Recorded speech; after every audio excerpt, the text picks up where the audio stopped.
अस्सलाम वालेकुम वरहमतुल्लाहि वबरकातुहू। अल्लाह ताला आप सबको हमेशा अपनी रहमतों के साए में रखे। आज मैं आप सब से नज़र बद के बारे में कुछ बात करूंगी और आपको बताऊंगी कि किस तरह नज़र बद हमारी हंसती बसती ज़िंदगियों को बर्बाद कर देती है। वीडियो की जानिब जाने से पहले मैं आप सबसे एक रिक्वेस्ट करूंगी, प्लीज़ मेरा चैनल सब्सक्राइब कर दें और सबके साथ शेयर किया करें मेरी वीडियोस, ताकि सबको आगाही मिले। चलिए अपनी वीडियो की जानिब चलते हैं। कपड़ों के थैले और टोकरियाँ किधर गई? एक दौर था कि खरीदारी करते हुए या बाज़ार से खाने पीने पकाने की कोई चीज़ लाने के लिए कपड़े के थैले और टोकरियाँ होती थी। इसी में चीज़ें लाते थे। बीमारियाँ नहीं थी तो ख़त्म, छोटे कच्चे घर मगर दिल वसी, मोहब्बतें उल्फतें, एक दूसरे से मेल मिलाप। और अगर घर में कोई कमी पेशी हो भी जाती तो ज़िंदगी बेहतरीन गुजरती। ना तलाक़ों की शरह ज़्यादा, ना बड़े हस्पताल, ना मेडिकल स्टोरों की जगह जगह दुकानें, कुछ नहीं था। आइए नाजरीन, मैं आपको इसका सबब बताती हूँ, लेकिन गौर से थोड़ी सी मेरी बातें दिल की गहराइयों से समझ लें, और दिल को समझना भी आए तो इसे समझा दें। नज़र बद हकीकत है, हदीस और तमाम मज़ाहिब इसका सबूत हैं। नज़र खा जाती है, लगती भी है और लगाई भी जाती है, यानी नज़र लगाने वाले भी मौजूद हैं और नज़र लगती भी है, और ऐसी खा जाती है कि इंसान ख्याल और गुमान नहीं कर सकता। नज़र की पहली किस्म हसद की नज़र, कीना, बुग़्ज़, लालच, इंतकाम, ये तमाम नज़रें ऐसी हैं जिसका असर होता है हड्डियों और खून के अंदर रच बस जाती हैं। और जितना हसद, कीना, बुग़्ज़ ज़्यादा होता है, इतना ज़िंदगी में परेशानियाँ, मुश्किलात और नाकामियाँ बढ़ती चली जाती हैं। और इस हसद, कीना और बुग़्ज़ की नज़र इंसान के मसाइल, मुश्किलात में और इजाफ़ा कर देती है। लाइलाज बीमारियाँ, दुख, रोग, तकलीफ़, ये तमाम इसी के सबब होती हैं। और अगर किसी को मेरी बात पे यकीन ना आए तो नज़र बद पर साइंस और यूरोप की तहकीक को तफसील से पढ़ लें। इस नज़र से बचना कितना ज़रूरी है और ज़िंदगी में हिफाजत, इसका क्या एहतमाम करना चाहिए, आप खुद सोचें, उस पर तवज्जो करें। दूसरी नज़र हसरत की नज़र है।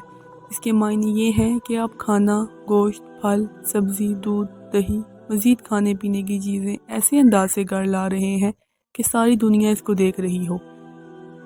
कोई गरीब, नादार और मुफलिस, जिसके दिल में इन चीज़ों के खाने की तमन्ना और हसरत है, अगर इसकी नज़र पड़ गई और इसकी नज़र हसरत की नज़र है, याद रखें ये हसद की नज़र तो नहीं, लेकिन हसरत की नज़र है।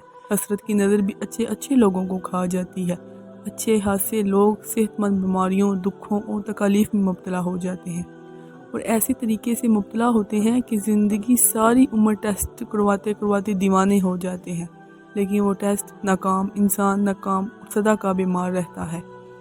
हदीस पाक का मफहूम है कि अपने धुएं से अपने पड़ोसी को तकलीफ़ ना दो, यानी कोई चीज़ पकानी है तो इसका धुआं पड़ोसी तक ना पहुँचाया जाए और इसके दिल से हसरत निकले कि ऐ काश मेरे पास भी होता, मैं भी खा पी लेता और मैं भी जी भर कर खा लेता। पता कि यहाँ तक किताबों में लिखा है, जो फल खाएं इसके छिलके अपने दरवाजे के करीब ना फेंकें, बल्कि दूर कहीं ऐसी जगह जहाँ किसी की नज़र ना पड़े। किसी की हसरत भरी नज़र से बचना बहुत ज़रूरी है। मैं आखिरी बात आपसे ज़रूर अर्ज़ करूँगी कि हसरत भरी नज़र और हसद भरी नज़र दोनों नहायत ख़तरनाक हैं। हसद भरी नज़र आपके बस में नहीं, लेकिन हसद भरी नज़र से आपको डस ले, लेकिन हसरत भरी नज़र आपके बस में है। इसलिए मसनून दवाओं का एहतमाम, हसद भरी नज़र का इलाज और चीज़ों को ढका हुआ लेकर लाना और खाना, ये हसरत भरी नज़रों का हल है। बड़ों की बात याद आई, 3 चीज़ों के लिए पर्दा चाहिए, औरत, रिज़्क, माल। आए हम नज़रों के इस आखिरी धमाका से बचें। नज़र बद पर जदीद साइंस तहक़ीक़ात के लिए अबकरी वेबसाइट का विज़िट करें, www.abakri.org। मैं उम्मीद करती हूँ कि आपको मेरी ये वीडियो पसंद आएगी। अब मैं आपको इसका हल बताती हूँ। एक दवा है जो मेरी भी बहुत ज़्यादा आज़मूदा दवा है। जब मुझे कभी नज़र लगती है या मेरे भांजे को नज़र लगती है तो मैं इसी दवा से दम डालती। वो आयत ये है, सूरह कलम की 51 और 52 आयात हैं। ये 2 आयात हैं, ये आपने 11 दफ़ा पढ़ के जिसको नज़र लगी है उस पर दम कर देनी, इंशाल्लाह तो शिफा मिलेगी। ये खुद की मेरी आज़मूदा दवा है, आयत है। ये आयत बहुत ही मुफीद है नज़र बद के लिए। चाहे चैलेंज के साथ कोई आपको कहे ना कि नज़र इसको लगी है, मैं लगा दूंगा, तो आप ये दुआ पढ़ें, इंशाल्लाह उसकी नज़र हमेशा के लिए ख़त्म हो जाएगी। ये दुआ नहायत ही मुफीद है नज़र बद के लिए। اللہ تعالیٰ ہم سب کی نظر بد سے حفاظت فرمائے، آمین۔ اور آپ نے ہمیشہ مجھے اپنی دعاؤں میں یاد رکھنا ہے۔ میں